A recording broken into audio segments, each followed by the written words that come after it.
Prawn here with some tips and tricks for Bellwright. This is a long in-depth video with a load of different tips and tricks on how to basically get better at the game and to learn different things that I've discovered along the way with quite a few hours of play. I want to show you the different things to basically be able to defeat bandits more easily, stay alive more easily, and craft more gear, and just have a much better time playing the game. This is a great game with lots to it, so I want to talk to you about various different tips and tricks that I've learned along the way, including some really simple and straightforward ones. The first thing you'll probably experience, whether you're on your own or with some of your villagers, is that you'll end up fighting a lot of bandits and a lot of brigands. Now, early on in the game, these can be pretty punishing fights, and you might find you end up getting killed a lot really quickly. Obviously, you can just reload the last save, and autosave is pretty good on this game, so you can pretty much get back into the fight straight away. But another thing you can do is if you go into the gameplay settings, you can actually turn down the frequency and the strength of both the raids on your village and the brigand attacks, which come in later on in the game as well. And you can set them to easy and low frequency, which will make your life a little bit easier as prepared for battle and basically trying to recruit more people to your village and other things. Another tip that I've found personally works well for me is basically when you start out with the game, your mouse button is the button that's used to collect things and interact with things. So harvesting, chopping down trees, and other things. I found that the left button is that on the mouse, but I don't like that at all. So in the control section, you can actually find there is a harvest key here that you can change, and I set mine to E instead. I find this a more logical way to do something simple like chop down trees, because pressing E on it just makes it a lot easier rather than swinging your axe around by pressing your attack button and finding it's not connecting properly. This might not be for everybody, but it works well for me. Another thing to learn really quickly is that food matters and is very important. Your stamina and health are both tied to the food that you've eaten. You can eat 3 different types of food, and I'm going to show you how to get a lot of different food in a minute. But it's important to learn this almost immediately. Try and get some really high quality food in those 3 slots, because that will give you more health and more stamina, and you'll be able to go for longer, survive for longer, and do a lot more things more easily. Another thing I'd recommend is for combat purposes, I'd get a bow as soon as you can, research it and craft a lot of arrows. The archery is key in this game, because what you can do is if you know there's a bandit camp nearby, you can aggro them by firing an arrow from quite a distance away, then they'll all come for you. And then you can pick off a great deal of the bandits as they make their way towards you, because they basically run in a straight line. Now, you'll often find that you're on your own, or you only have a couple of people to help you, especially early in the game. If you're playing solo or co-op, or maybe you're just trying to use villagers, you'll find you're fighting a lot of bandits and you're probably dying a lot. So the bow can really help, because you can basically pick enemies off, or at least thin the herd, or maybe reduce their health before they get near to you. There are other things you can do which are a little bit cheesy, but I find, for example, jumping over a wall thoroughly confuses the AI and they don't know what to do. So if they're all chasing you, if you've got enough stamina to get over a wall, this can help then increase the gap between you and them again, and then you can once again start headshotting them and reducing their numbers, which will make your life a little bit easier because you're more likely to survive. When your stamina is running low and you're surrounded by baddies, that's when you're going to die the most. So using a bow can make a big difference. Simple arrows and a simple bow aren't that great to start with, but if in doubt, and if you're struggling too much, you can always just run away. If you've lured bandits away from a camp, you can often just keep running, and eventually they get bored and they'll go and return to their camp. So as long as you can manage it, you can just keep going and just keep running off if you're losing a fight or if you haven't got much health. As you can see here, I haven't got much health, I haven't eaten any food, I've got barely any stamina, and I've got a bunch of bots chasing me. I'm in real danger, so I just decided to run away, and then eventually they get bored and they head back home. So that's definitely beneficial though. The other thing is basically cheesing the system entirely by getting on top of buildings or high places where enemies can't climb. Now later on in the game you have to fight brigands, which are higher level baddies with better equipment, so getting on a roof and shooting them in the top of the head makes your life a lot easier, because they can't attack you unless they happen to have archers as well. They will take multiple arrows, as you can see. I'm shooting this one about 5 times in the head before he died, and you can see if I was on the ground I would get destroyed by them, and you'll soon find that you will. So getting on top of a roof before fighting them can really help it might seem a bit cheesy, but any sort of point that you can get to where you can jump up higher and get out of the way and they can't climb on that area, then this will save your life, and it has done multiple occasions. Now, if you're trying to clear out brigands from a village which is being held hostage by them, then this trick can really help, because it's very difficult to fight the brigands, especially early on in the game. Another thing you can do is, if you're out in the world, you can watch out for rocks. Some of the taller rocks make it difficult for the bandits and brigands to climb on. So if you can find the right angle, you can jump on it, as you can see my friend doing here. Once he's jumped on top of there, the enemies then can't get him anymore, and he's completely invincible basically from them. The downside, of course, is that you do need a lot of arrows. You need to make sure you've got enough arrows here, because if you run out of arrows, you're going to have to go and fight hand to hand, because the chances are they won't get bored and wander off from here, because you're not putting enough distance between you and them. So you will probably end up losing, and you can't really strike them from the rocks either. So we tried this, because one of the things to bear in mind is if you're using archery and not increasing your strength stats, and the strength stat can make a big difference to how much damage you're doing to the enemy when you're fighting them, because that actually helps in that attribute, and you need to be using a melee weapon, getting in close and actually hitting them with that weapon to increase your strength stat. You can also get books, as I'll show you, that you can read, and that'll increase your strength and other stats, so that you can then improve your character abilities and get better at fighting over time. So the bow is a key part of your arsenal, and you can indeed improve in the future with bronze arrows, and if you're lucky you might find some bronze arrows in the world that you can use. And you can also do other clever things, like getting other things involved in the fight. So if you're lucky, you can pull a bandit through an area with wolves in it, for example, and the wolves will then aggro onto the bandits. I've also done this trick by pulling a group of bandits into an area where brigands were, and those two groups are actually enemies as well, so they'll end up fighting each other. Now, you don't get any of the loot out of this, or any points for doing so, but if you found that there's an area where there are some enemies which are proving you a problem, you can basically get enemies to fight each other, kill each other off, and then you've freed up that space, so you're no longer in danger when you pass through there, which is helpful, obviously.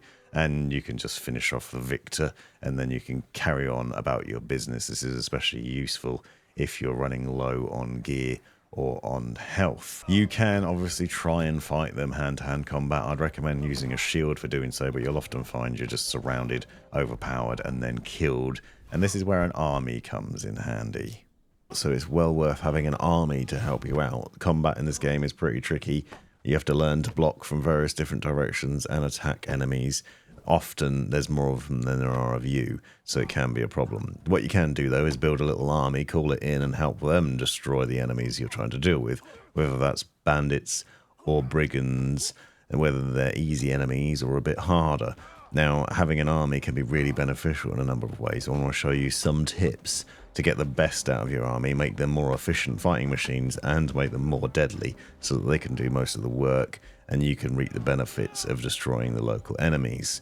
So, I'm going to start with some tips on how to do that. I'm assuming you know how to recruit villagers already, and you've already built up a fairly decent village by doing quests and then recruiting villagers from your local villages. Now, these start with Hardine and Padstow, and those are the easiest ones to recruit from. All you need to do is complete various different quests, but there are other bonus things that you can do which will help as well. If you speak to the village elder, you can sell him things you've found that include wolf fangs and old coins. This will boost your reputation with that village and help you gain some more traction with them to be able to recruit more villagers from there. Another thing you can do a bit later on is to fight the brigands. So these are armed mercenaries inside the little villages, which are basically holding the village hostage. You can take these on and finish them off by destroying the brigands in that village and then helping to free the village. However, it is not easy. So I would recommend getting a friend to help you, or maybe a small army of your own early on, and then getting on top of a high point like a building or somewhere where the brigands can't access, and then shooting them from above. Now, this takes a little bit of time to get to. You're better off starting with the quests, but if you can take out the brigands, you can then put a tower down in the village and improve your reputation even further with that, freeing the village from the enslavement of these brigands, which then allows you to recruit more high-level villagers to your village and build your little army up. Getting rid of the brigands also allows you not only to put the tower down, but also other things as well. So there are other things that you can do once you've destroyed the brigands, although you do need to bear in mind that you will have roaming bands of brigands to deal with as well. But the building list includes the village shrine, which you can research from your own main village hall. The village shrine can then be placed in a friendly village which is neutral, so where you've neutralized the brigands, and you can craft it with just 15 crude stone, which makes it really easy to do. Now, when you do this and craft it, you increase your trust with that local village by 75. You can boost this over and over, and you can repeat this process. So you can basically build multiples of these shrines in a nearby village, and you can keep doing it. And because it's only 15 crude stone, it's really easy to craft. You can probably hold 30 crude stone in your inventory and in a small bag relatively easily, which means you can quickly craft loads of these and boost up your trust with the local village ridiculously high to the point of maxing it out really quickly and really easily once you've dealt with the brigands. Doing this is beneficial because then it lets you recruit people like the apprentices and the higher level villagers that have better stats. You can then put into your own army, and you can then use the army against other bandits and to go out into the world and explore a bit more into the more dangerous areas. So it's worth doing those few things, but these village shrines are just overpowered, so they're well worth building. Obviously, you've been recruiting villagers for a while now, and you're trying to get even better ones. One way to do this is to talk to someone in each of the local villages. You can see the bookseller, for example. When you complete quests or kill bandits, you often find books, but you can also purchase them from these chaps. And these books can be very handy because they not only help to improve your own skills if you read them, but you can then also go and give them to the relevant villagers in your village as well. Now, you can obviously use them for various different things. You can find some, for example, for crafting purposes or harvesting, let's say. You can see here, we can look at the attributes of the villagers. We can see this one's doing harvesting and is good at it, so we want to boost the harvesting abilities up because they're working in the farm. But obviously, logically, what you want to do is to focus on giving them books to read by going to your inventory, right-clicking, and then clicking read when you've inspected them, so you can see the process for it here. You want to focus on things like strength, shields, and one-handed weapons, and agility, if you want to use these guys for fighting. And obviously you want to throw in a dose of the abilities for crafting, research, and other things as well when they're helping you around the village. But buy loads of these books, or get them when you find them, and try and use them on the villagers. Now, some of the higher level books might not be able to be used on certain level villagers, so early on in the game you can't always use them, but it's worth revisiting them and keep doing it so that you can teach them, basically get them to read up on these things. They can learn in the same way you can, and they're going to get better over time. Next thing to do is to basically craft as many high level weapons and gear as you can. So find the best things that you can craft. Let's say, for example, a better sword and a better axe. And I'd also recommend doing bows and shields.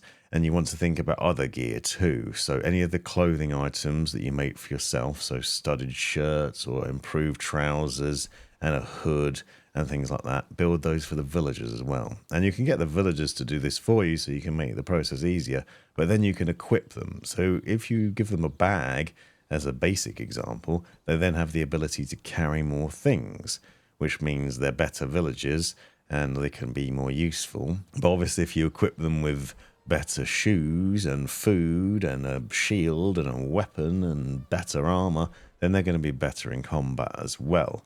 It's worth noting that you can basically do this across all your villages, and you should, and the more people you recruit, the more stuff you're going to need to produce to give to them, which obviously becomes a bit of a chore, and you need to keep on top of upgrading them. But doing so will then make sure that your army is ready to fight. You'll notice that I'm also giving them a lot of food, and you'll see why in a second. Now, getting food I've done a video on separately, but you need to make sure you've got a lot of it, especially as your village starts to grow. You can set certain villagers to go harvesting for food, foraging for it, and hunting. You can also get cabins to do this, or you can go and get meat yourself, or a combination of those things. But you need to make sure your villagers are well fed and there's plenty of food about. I'd recommend putting food on smoking racks and smoking that meat up, because that will take less time to get more meat done, and it's easier to produce because you only need one set of sticks for it, whereas the basic campfires are a bit more tricky. They only take 4 bits of wood, but they only take 4 bits of meat, so you can't produce quite so much. But you do need to make sure you've got food. Food is actually one of the most important things for your army, surprisingly, especially if you're going out a long way to deal with a lot of enemies. So I'd recommend, if you want to use an army to go and fight, make sure you do it so that the food's ready first thing in the morning when they wake up.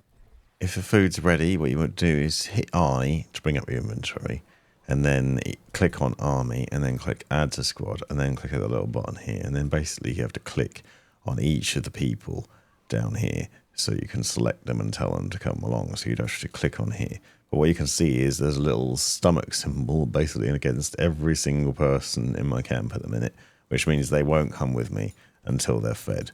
So this is actually a bit of a problem, and you can't actually use an army right now.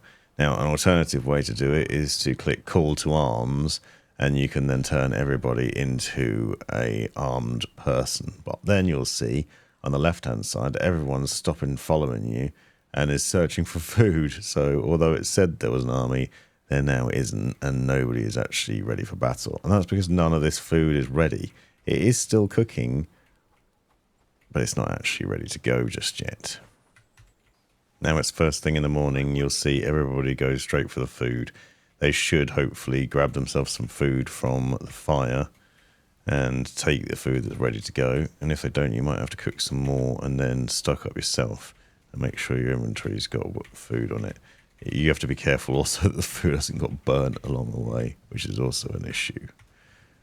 Then what you can do is press I, go to the army, add squad, click on that, and then add everybody that you want to be part of your army. And you can see, hopefully, that you should be able to recruit all of the people and have a nice substantial army to come with you. What you'll notice immediately in the top right is there is a food indicator on the people there, and you can actually see it starts to complain about some of them not having enough food. You can look through and see which ones haven't got food here or have only got a little bit of it, and if they run low on food, they will just abandon you in the middle of the battle, which is obviously less than ideal. Meat is preferable to make sure that people are well fed. However, if you have to, you can resort to just giving them mushrooms and berries, feeding them this way while you're out and about. I would recommend giving them food and ensuring that each of them has at least 2 bits of food. Ideally, you want to give them 3 bits of different food if you can, to make sure that they're well stocked up, because like you, they get the bonuses from the various different food types with more health and more stamina and other abilities as well. With an army following, then just find your target, let's say a bandit camp, and you can draw them out early by firing arrows into their base and then getting them to come out to fight you. You can then just keep pressing Q to get the companions to follow you, and then press R to either get them to stop next to you or to charge in and start fighting. I find it's handy to try and thin out the enemies with some arrows first before they get close, and then let your army go in. You will notice a few of them have dropped and have been injured during this process, but not to worry, because they will respawn the next day, so as soon as the day starts again, your villagers will be fine, whereas these bandits will all be dead. If you clear out a bandit camp with your army, you can claim it by taking the flag, unless it says it's already claimed, and then the bandits will no longer respawn there. When you've cleared out the bandit camp, you'll usually find there's a couple of loot boxes knocking around as well, so you can loot 2 loot boxes and all the bodies of the bandits. Chances are you'll probably end up with your inventory full. What I like to do here, and why it's useful for your members to have a bag, is you can just pass off a lot of the stuff to them. Obviously giving them any food you find, bandaging them up, but also giving them other loot things, like you can see, like hide and straps, for example. You can just give it to your companions and they will take it back to the base once you've finished and you've disbanded the squad. because at the end of this, you basically repeat the process of opening up the army inventory section and then clicking the X and clicking to send your squad members back to base as workers, because you want to return them as workers. The other thing you'll find, obviously, is money in this process, which means you can buy more books. And if you're lucky, some of the bandits might have dropped some books, or you might have found them in the stash boxes in the bandit camps.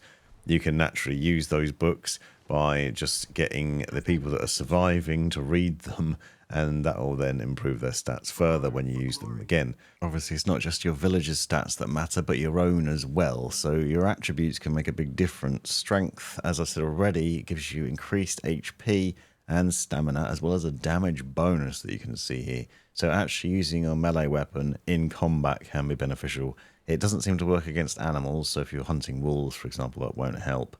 But if you're fighting in hand-to-hand combat, you should see that improve. Other things may improve naturally, but it also pays to just get those books read. Reading books on each of these subjects can be really beneficial to increase the stats and to help you boost your attributes so that you can then do more damage. Obviously, it's not just about getting better weapons, it's also about being able to use them more effectively, and having higher level strength will allow you to use higher level weapons too. Reading books can be beneficial for a variety of different skills and your own attributes, as well as using them for villagers.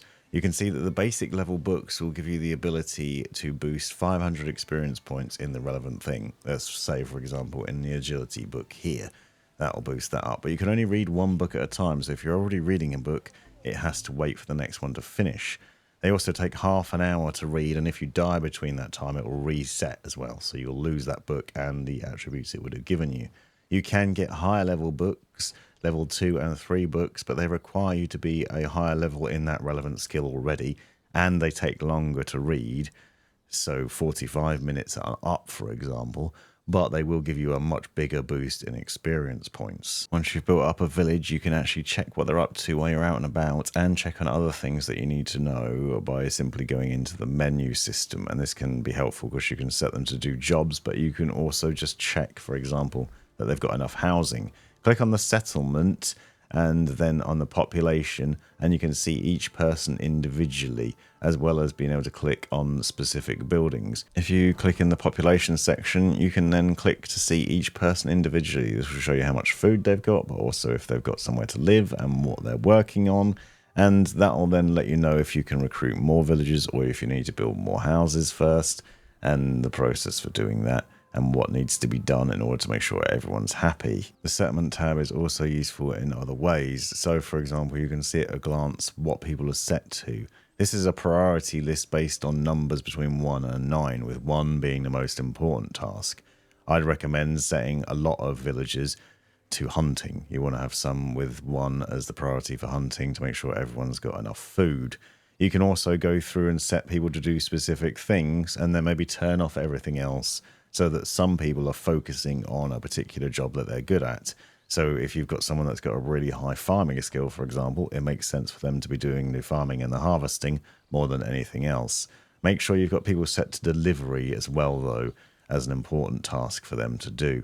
And you can then ensure that everyone's doing something, and maybe you also have some doing delivery, some doing crafting, and some doing construction work, so that you don't have to worry about doing the building work, because building in this game is a pain, especially with the larger buildings. If you set someone loose to do a building, that can really help. Now, as you progress, you'll also unlock other characters. You can see I've got a blacksmith, for example. You can get apprentice characters, farmers, blacksmiths, labourers, and all sorts of others. And these can really help you out for specific tasks. So, for example, when you've crafted the building that allows you to do advanced research, you'll see that this task, where we're trying to make a forester, requires an apprentice farmer in order to work. It requires multiple different things, including cob thatch and planks, but it also requires an apprentice farmer. Now, there is an apprentice farmer in my village, but the table here is still warning that we need an apprentice farmer. So what you have to do is go to the apprentice farmer in the list of the population, and he's currently actually just a farmer because he's improved. But as you can see, the farmer's set to farming and harvesting. He hasn't got any research priority, so now I'm changing that briefly so that he can do this research for me. So I set him to number 1 priority, as research, and now that requirement on the advanced research desk is no longer there. It also is very beneficial to take the stuff that is required for specific tasks, researching for example, or crafting, take it to the specific building that is being used in. So in this instance, as you saw, I need thatch planks and other things for this advanced research. I'm going to deliver it. If you do this, you'll find it's much more effective. Although the bots will move stuff around themselves, they take a long time to do it. And when there's a lot of buildings with a lot of tasks, it can really slow down the process. So it's worth doing it yourself sometimes. Another thing you can do from the management tab is you can find a specific building while you're out and about. So you don't actually have to go to the building itself, but you can do it remotely. You can scroll through the list of buildings that you have in your village, and you can click on each of them, find the specific one that you want. Let's say you want to do something on one of the workbenches. You want your villagers to craft you some shovels while you're out and about. You can just click on that, set the shovel on the list, and then that will be made for you at some point. It'll be added to the list as a priority, and there you can hopefully get some shovels sorted out for you. So there's lots of things you can do from that management screen. Here's how to get loads of meat for yourself in Bellwright. Now, meat can be really valuable for you and for your villagers and an army if you're trying to create them. And having loads cooking and ready to be used can be really beneficial, especially in the winter.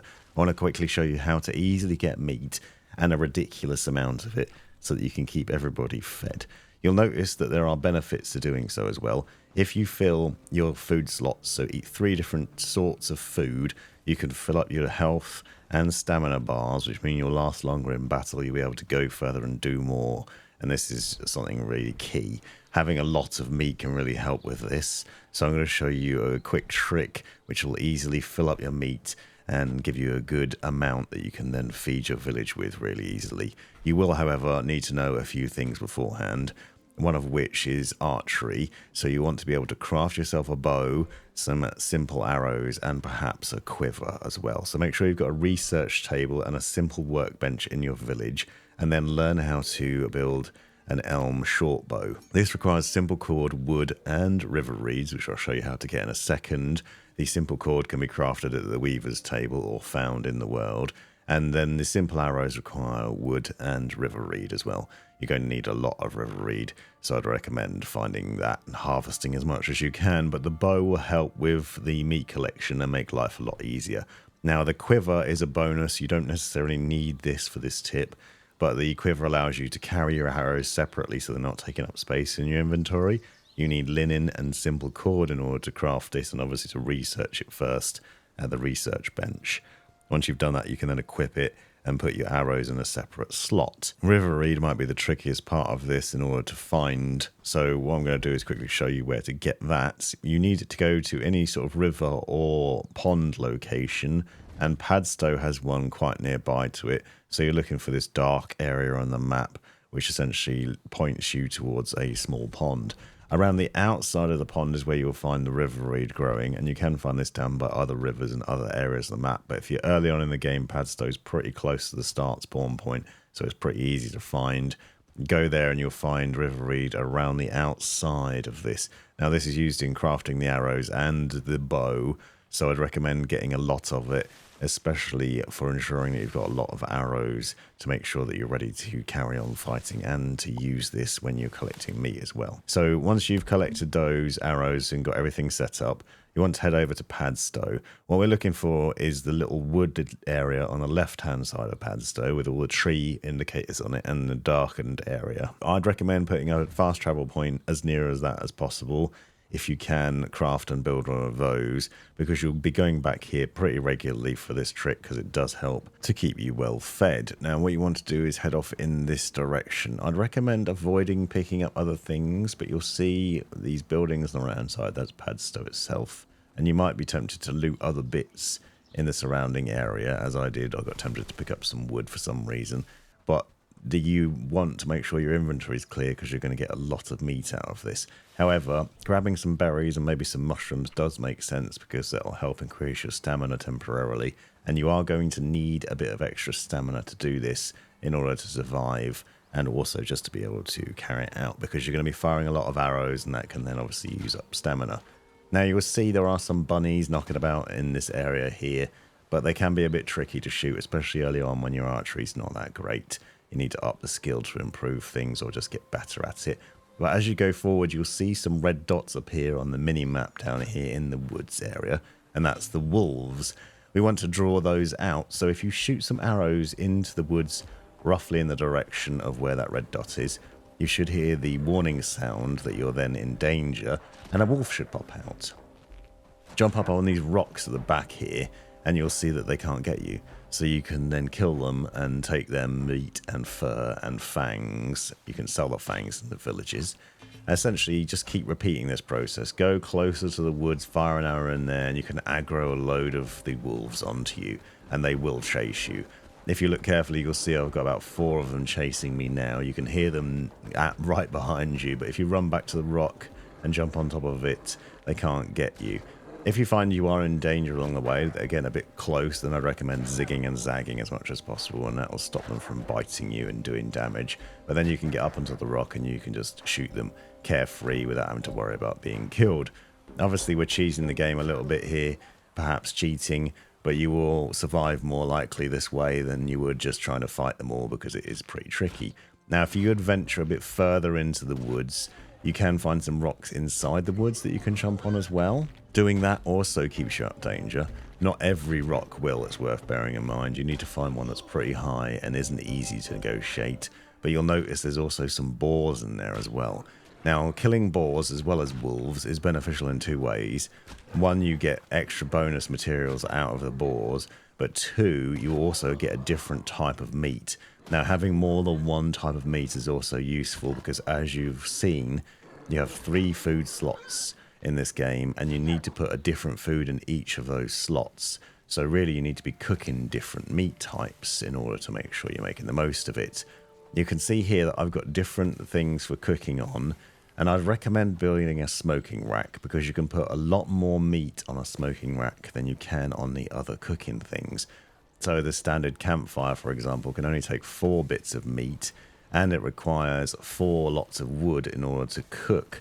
Whereas the smoking rack only requires 1 bit of wood and just can carry on cooking for ages on that basis. And you can put loads of meat on there so it will last longer and it's easier to do. The other thing is the cauldrons. So watch out for those. When you get a chance, build those because you can craft much better food, including things like berry jam, which we'll need berries for, and stews. Now you'll notice that the stews actually are beneficial because they give you other things like experience and productivity bonuses. The meat stews and the fish stews, especially the fine ones that you can craft at that cauldron once you've learned how to do it, will give you those bonus additions as well as having the health and XP bonuses. There are other fruits and vegetables out there that are also worth looking at. Cranberries, for example. If you eat those, they'll give you an XP bonus. So as well as getting a health boost and improving your stamina and health, you can see that you're also getting a skill XP gain from this of 30%. So not only do you want loads of meat, but you also want to pick up other food out in the world too, because these will all help. If you've been doing a lot of hunting, or you've been setting your bots to do a lot of hunting, which I would recommend doing if you've got a hunting lodge set, doing the stags as a high priority, because they will gather a lot of stag horns in the process of doing this. Stag horns can then be used to craft into trophies. You can do the same for boars and for wolves, but these trophies are worth crafting yourself and setting it up so that the bots will craft them for you too.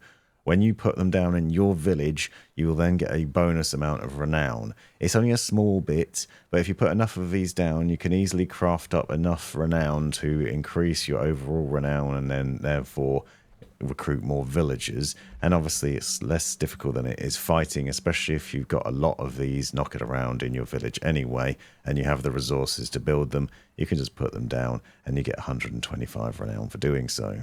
One of the problems with villagers is they will randomly take stuff. So if you're trying to craft things or keep track of things and you've put resources or other items in a box, you might find a villager's picked it up and taken it somewhere else. This can be a real pain, so you have to keep track of it. For example, this villager's walked off with a bow that I was trying to craft, So you need to keep an eye on them and work out where they're going. Now, they often will either use it themselves or they'll put it away in other storage, but watch out for that. So you can use your own house storage to stop them from stealing stuff like that, at least. It's not super obvious, but you can actually deconstruct things that you have constructed. So if you've built something and you want to get rid of it, then there is a way to do it. It isn't immediately obvious, it doesn't leap out at you, but basically you have to open up the build menu again, and then on the right hand side you'll see there's a disassemble button up there. Click on that and then you can go up to the thing that you want to disassemble, and then you can just click to get rid of it. It's worth noting that there's only a little close icon in this currently, so you need to make sure you do close it and not accidentally delete a load of other things that you didn't mean to, which I did once and that was embarrassing. If you're looking for iron ore and you want to make iron ingots and Bellwrights, then I'm going to show you how. There are a few different things that you need to know in order to be able to get a lot of iron and turn it into iron ingots. First of all is obviously the location, and to be aware that you will need a sturdy pickaxe before you do this. But iron ore is located in two places, one of which is all the way down the bottom left of the map. I'm assuming you're somewhere near Padstow with your village. You'll need to travel all the way down to the bottom to near Horndean on the bottom left, as you can see here. There is an iron ore spot in the mountains there, which will reveal once you walk past it. But you can see it's on the main road coming out of Horndean, heading back up the way you would have come. Now, if you follow the road down here, and I would recommend creating a fast travel point very near this spot, you'll see in the mountains up here there are various different rocks. There are a number of different spots around here for tin ore, so you can find tin quite easily. You will also find granite in this location, and a large rock here with a mark on it, which you can't seem to interact with, at least I couldn't, but there is some iron rock located just behind that. This is where you'd get your iron ore from. Just keep in mind that you do need a sturdy pickaxe, and a simple pickaxe is not good enough for this, so you will need to have some crafting ability to have that better and more durable pickaxe. You can then hammer away at the iron rock, getting out the iron ore, and I'd recommend going with an empty inventory so you've got plenty of space, because it is a precious stone. It does take up quite a lot of space in there. You'll see that you then have a full inventory and you can make your way back. As you can see from this, my fast travel point is too far away here. If you put it much closer, you could optimize the ability to get the iron ore and take it back to your base a lot faster. So having to walk back here is a bit of a chore. Keep that in mind when building a fast travel point. But there are some benefits, because you will find things like tin ore just scattered around on the ground that you can just pick up. So you don't even have to mine it. You can just pop down and grab it, which is pretty convenient. And this is a fairly enemy-free area as well, so that's good. You can then zip back up to your base. Now, to turn the iron ore into iron ingots, you need a furnace, and you can just put your iron ore in there and get that working. But in order to get the furnace working, you first need peat, and you might not have peat at this point either, so I'm going to show you how to make peat and how to acquire it. And so peat is basically the fuel for the furnaces, where previously you would have had the bloomery, which worked on wood. You need peat here, which then heats the furnace up to the right temperature to be able to make the iron ingots. Now, in order to get peat, you're first going to need to get yourself a shovel. A shovel requires wood and copper ingots, assuming that you have researched it already. And you probably know how to get these things, especially with copper ingots, which are pretty easy to get. You get some copper stone from a copper ore location, and then you craft it into a copper ingot in the bloomery. Once you've got your copper ingots and your wood, you can then go to a workbench and go about crafting the shovel. Now, I would recommend actually crafting more than one of these shovels, because you can also give them to workers, especially if you've got the right hut for this. They can be used to collect mud and other things as well, but having one of these or two of them can be helpful for getting the peat, especially if you plan on getting a lot, because obviously it will wear down over time. Like iron ore, peat's located in a couple of different places, and unfortunately it's quite away from the start location, and I'd make most of it by using fast travel points as much as you can. But you'll find if you scroll down the map and head over to Blackridge again on the left hand side, just outside of Blackridge to the top of it, you'll find a watery area. In that area around here, you'll find that there is a peat spot. You can see it here. It just appears once you go through that space. Now you'll see that I've actually built 2 fast travel points in this area by the water. The first one wasn't close enough, So I'd recommend collecting the things that you need to build a fast travel point before you go out, because to optimize collection of peat, you can basically put a fast travel point right next to it, and you can see the peat is here at the very edge. You'll need your shovel to dig it up because you won't find any loose there. But if you go about digging until you're full of peat, you can then fast travel back to your base and deposit it. Now, what I'm doing is making the most of this by having a fast travel point here. And then what you can do instead of just going straight back is you can actually just drop the peat on the floor that you have. So I thought about basically going back to my base and depositing it. But instead, if you open up your inventory, click on your Alt key and then left click on the peat, it will drop it all on the floor. So you can see I've just dropped it out of my inventory and out of my bag onto the floor, and then you go back to digging up some more. The reason for this is obviously it's a chore to go through the digging process for digging up the peat here. It takes some time and you don't want to have to keep coming back to do that. But if you drop some on the floor, you can then fast travel back to your base, drop off your peat, come back, pick up the peat from the bag, fast travel back again, and keep repeating that process.